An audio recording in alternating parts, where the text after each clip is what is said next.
this might be a little excessive. I don't know.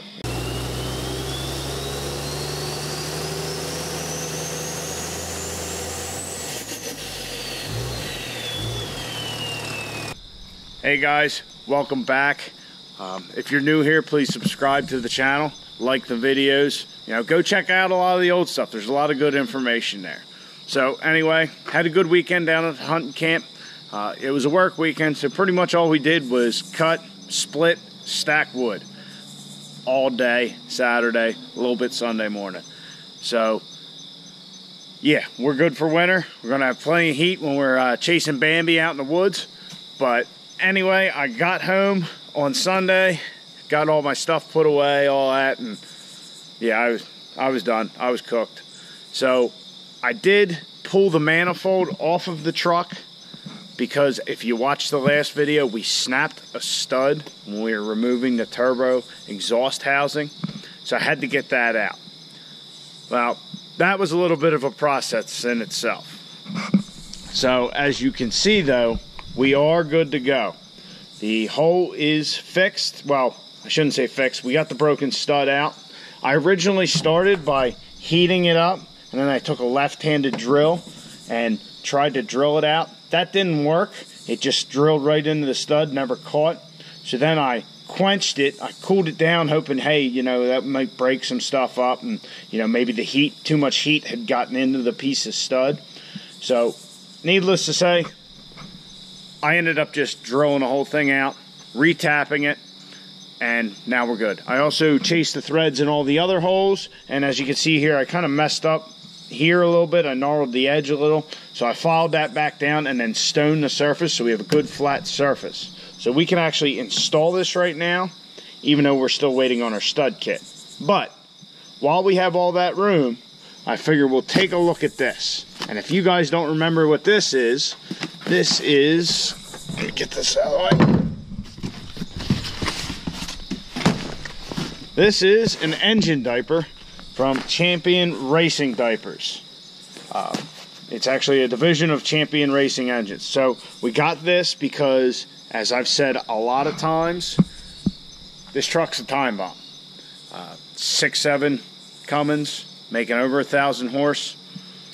Usually it's not going to last long. How guys have found to try and make them last a little bit longer is to keep the power coming in at a high RPM range, like with our big single.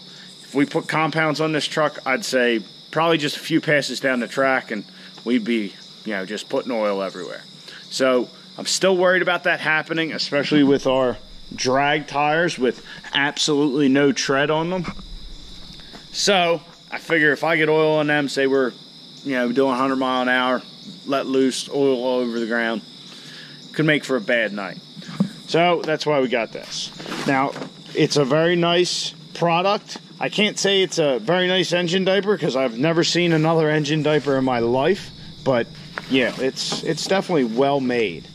So I'm not 100% sure how it goes on. It does have these tabs so you can run the straps up through them, you know, mount them to the motor or wherever. But yeah, this is the front, I believe, because, you know, the harmonic balancer's there and you really can't have, you know, a big thing like this. So this will probably be wrapped around the bottom of our oil pan, I believe. So I gotta look and see. Think we might have to undo a motor mount and try and jack it up and then squeeze this between the oil pan and the cross member. Let me show you real quick. As you can see, there's not much of a gap there. I mean, I don't think I can even fit my hand. Yeah, I'll try and squeeze it in there, and if not, we'll undo the passenger side motor mount and jack it up and then slide it in. But for right now, we'll see if we can fiddle with it and see what happens.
got the passenger side done. There was a little heat shield here, I guess, for the factory exhaust, to protect the oil drain, I guess.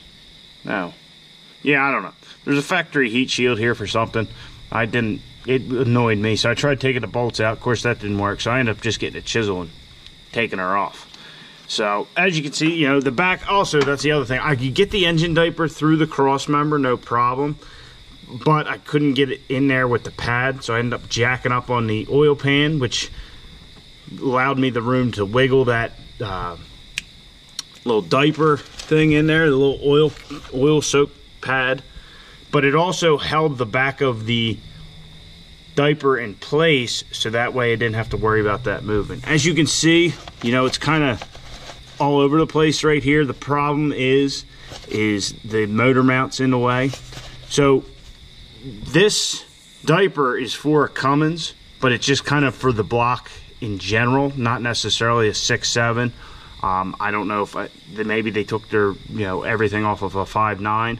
I don't know, but it kind of is what it is, and it doesn't bother me too much. And now the only thing that does bother me is I was kind of hoping that diaper would come probably up to here, say, because anytime you see failures, any pictures always seem like they're in this region of the motor. So what I'm contemplating, I haven't decided yet, is make a piece of aluminum plate up, just kind of over this and then into the diaper, so if we have a failure, maybe it'll, you know, shove that shit down. I don't know yet. Like I said, this is certainly a new experience for me. But, and then this one, like I said, the motor mount's right there. I haven't figured out exactly what I'm going to do with that, but we'll have to figure that out. This side was easy, especially with all this shit going. As you can see, this side's going to be a royal pain in the ass. So, I'm going to keep going on until I get frustrated, which, by the looks of it, probably won't take too long. If you see this bolt here, I decided I wanted to put this tab there. Well, I went to pull the bolt out and it was hitting the frame. I actually had to undo the motor mount and jack the motor back up so I get this bolt in this hole in the frame, which I kind of expect they put that hole there for, you know, for you can get this AC compressor out, but I wouldn't have expected them to put it so you had to jack, or had to undo the motor mount to do it. I don't know why it's off like it is, but it is.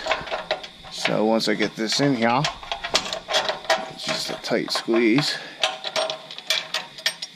Alright. So I'll get that started and I'll show you. Yeah, you can't see the motor mount.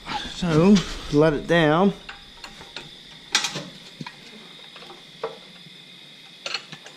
Alright. Go back under. See now? Now you can't get the bolt out. When I saw the holes, I said, "Oh, that's a brilliant idea to do that." But no, it wasn't. You just got to undo the motor mount to get it there.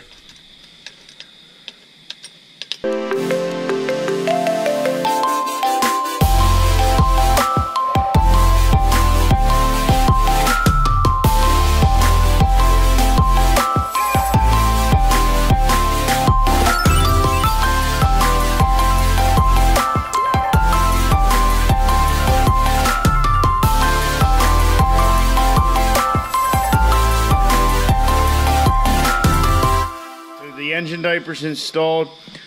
Basically, I just found a bunch of miscellaneous stuff on the driver's side to attach it to. Moved a couple bolts. One, I have actually have it on a bolt, the back side of a bolt, so I just need to get a nut for it. It's something that was protruding through, you know, from whatever's bolted up in front of it. On the passenger side, or passenger side, you know, it had a couple of good spots for bolts. One I had to actually do on this oil cooler, remove the filter to get that, And we actually still have that one that's not strapped down. I forgot all about that. So, oh, I got to tighten that motor mount up too.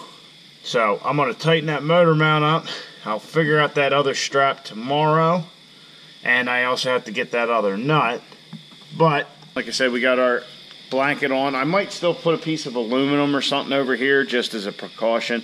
I think most of the pictures I've seen of 6.7s with a blown out crank, or blown out rod, I think it usually is on the passenger side. I'm not 100%, but there's enough stuff on the driver's side to kind of contain it, and, or at least make sure it has something to hit before it hits down. So, now, this might be a little excessive. I don't know. It's just something I've seen, and you hear about people busting rods with 6.7 trucks like a lot. But you never hear of anybody really having a problem down at the track or anything like that. But the second part of this is kind of being courteous to other people at the track. I know I got a time bomb.